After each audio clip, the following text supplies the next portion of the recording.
నమస్కారం. ఘంటారావానికి స్వాగతం. ముందుగా ప్రధాన అంశాలు.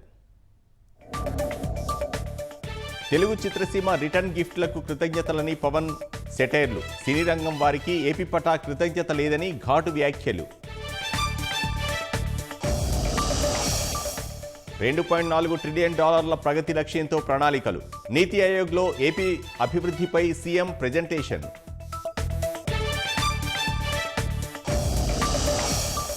ఏపీ గ్రోత్ బ్లూ ప్రింట్పై చంద్రబాబును ప్రశ్నించిన ప్రధాని. అన్ని రాష్ట్రాలు అధ్యయనం చేయాలని నిర్దేశం.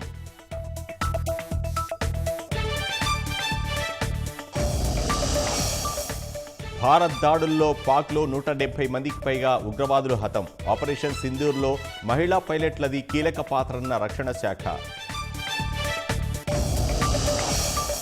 16 ఏళ్ల తర్వాత అతి త్వరగా కేరళకు నైరుతి పవనాలు. భారీ ఈదురుగాలులతో వర్షం, రాకపోకలకు అంతరాయం.